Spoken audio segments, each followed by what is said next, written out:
अस्सलाम वालेकुम रहमतुल्लाहि वबरकातुहू। मैं बोईसर से रफ़ीक शेख।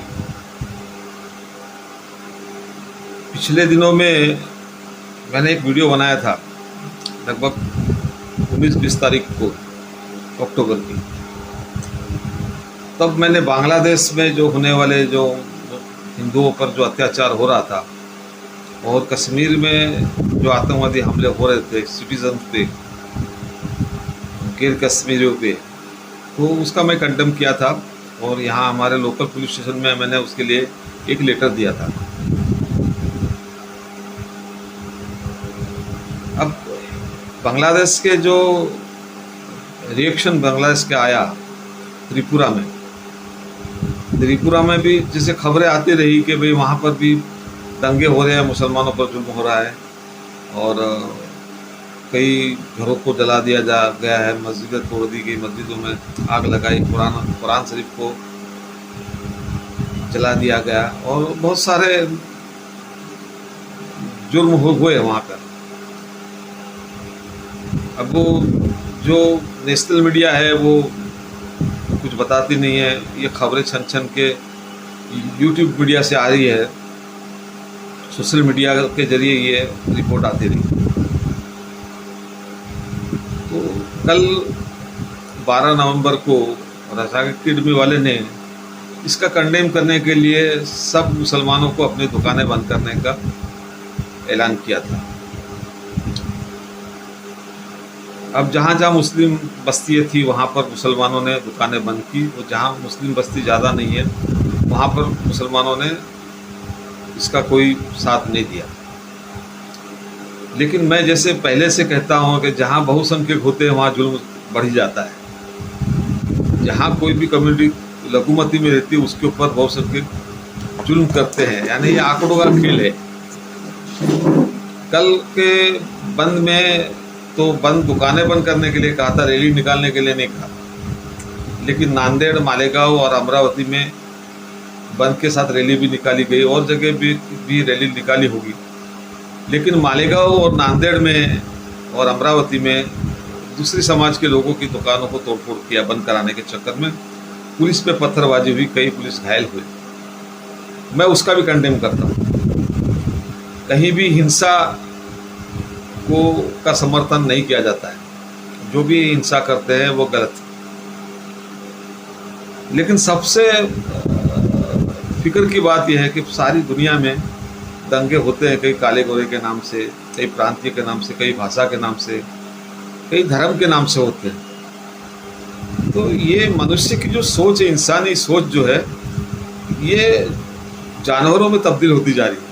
जानवरों की तरह सोच हो गई लोगों की, और ये सोच इंसान को इंसान नहीं रहने देती और इंसानों के साथ हैवानियत का बर्ताव करती है।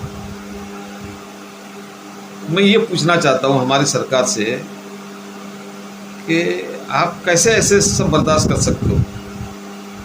चाहे कोई भी कम्युनिटी के लोग हो, कोई भी समाज के लोग हो, कोई भी धर्म के लोग हो, जब वो दंगे करते हैं तो दंगाई होते हैं, तो आप उसके ऊपर एक्शन क्यों नहीं लेते? उनके ऊपर कानूनी कार्रवाई क्यों नहीं होती है?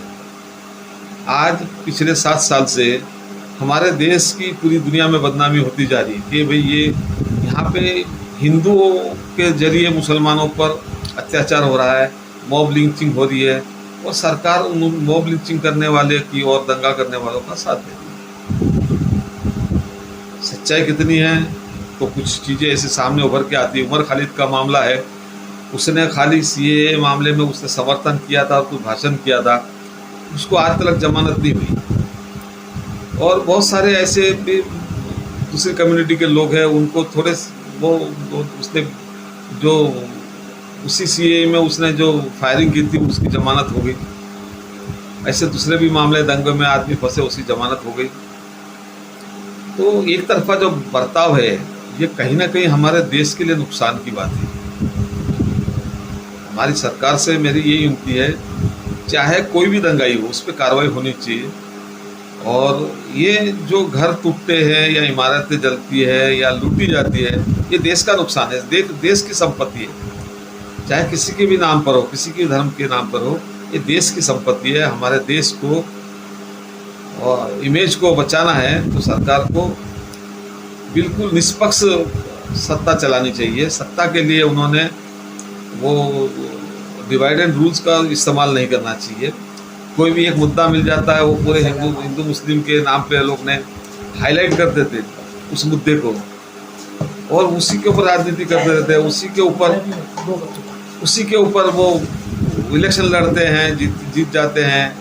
और क्या अभी एक बात मेरे समझ में नहीं आती, लोगों में एक कैसी मानसिकता जागी है, एक दूसरे को चिढ़ाने की बात करते हैं धर्म के नाम पे, उनके देवी देवताओं के नाम पे, पैगंबरों के नाम पे। मुस्लिम होता है वो देवी देवताओं के नाम से कुछ बोल देता है, दलित होता है वो हिंदू देवी देवताओं के नाम से कुछ बोल देता है, और हिंदू होता है वो हमारे पैगंबर के नाम पे मोहम्मद रसूलुल्लाह सल्लल्लाहु अलैहि वसल्लम के मुतालिक कुछ बोल देता है, अपमानजनक बातें टिप्पणी करते हैं। उसमें कई ऐसे बेवकूफ़ लोग पैदा हो गए, वसीम रिजवी जैसे। तेरा कितना ज्ञान है? अरे लोग ये हमारे कुरान और हदीस का ज्ञान लेने के लिए वो मदरसे के, इसमें मदरसा नहीं, एक यूनिवर्सिटी, हम उर्दू में अरबी में उसको मदरसा बोलते हैं, लेकिन एक यूनिवर्सिटी होती है वो, जहाँ पे पूरे ज्ञान दिए जाते हैं, हर चीज़ तरह का ज्ञान दिया। तो 18-18, 15-15 साल वो चटाई पे बैठ गए वो ज्ञान लेते हैं, तब जाके वो बहुत बड़े फ़कीह और आलिम और मुफ्ती बनते हैं। वसीम रिजवी कैसे किताब लिख दिया है, क्या जानता है वो? और किताब में एक तरफा बिल्कुल दुश्मन, इस्लाम दुश्मनी, हमारे पैगंबर के खिलाफ उसके जो गंदे जाहिराना वो ख्यालात है उसको उसने लिखा है। ये चिढ़ाने वाले धंधे क्यों करते हैं? कोई भी धर्म के खिलाफ किसी को चिढ़ाने की ज़रूरत नहीं है, ना हिंदुओं को मुसलमान के खिलाफ, ना मुसलमानों को हिंदू के खिलाफ। सब अपने अपने धर्म को पाले, सब अपने अपने धर्म से जिए, सब अपने अपनी तरह से सुख शांति से जिए, जीने दो, जियो और जीने दो, तुम भी जियो, हमको भी जीने दो, और भारत में हमेशा अमन और शांति बनी रहे, भाईचारा बना रहे। हमारे मुसलमान भाइयों से भी कहता हूँ कि तुम ऐसी कोई हरकत मत करो। हर समाज में 1 या 2% लोग ऐसे होते हैं जो समाज कंटक कहलाते हैं। वो अपनी बुरी आदतों के हिसाब से, अपने बुरे स्वभाव के हिसाब से पूरे समाज को निशाने पे ला के छोड़ते हैं। वो हिंदुओं में भी है, मुस्लिमों में भी है। तो ऐसे लोगों को थोड़ा दूर रखिए। और मुसलमानों से कहता हूँ कि 99%, 98% हिंदू कभी नहीं चाहते कि हिंदुस्तान में दंगे हो, हिंदू मुस्लिम लड़े और हमारी जो भाईचारा और एकता हमारी है वो खंडित हो। कोई हिंदू नहीं चाहता है, और कोई मुस्लिम ऐसा नहीं चाहता है। हर मुस्लिम शांति प्रिय है। एक हाथ कोई समाज कंटक रहता है, 1-2-4, उनकी वजह से समाज में जहर फैलता है और हिंदुस्तान की अखंडता और एकता पर उसका असर पड़ता है। शांति भंग होती है, अमन और शांति खराब होती है। और जब लड़ेंगे तो हमारे देश की प्रगति का क्या होगा? हमारे देश की प्रगति रुक जाएगी। इसलिए मेरी सभी से, देशवासियों से, हिंदू मुस्लिम और दूसरी सारी कम्युनिटियों से एक आजीजाना अपील है, विनम्र अपील है कि हमारे भाई, आप आपस में मत लड़ो, मत एक दूसरे के धर्म के खिलाफ बोलो, लिंचिंग मत करो और एक दूसरे को चिढ़ाने की बात मत करो। सहकार करो, प्रेम करो और शांति से रहो। बस यही बोल के मैं अपनी बातें ख़त्म करता हूँ। अस्सलाम वालेकुम व रहमतुल्लाहि व बरकातहू।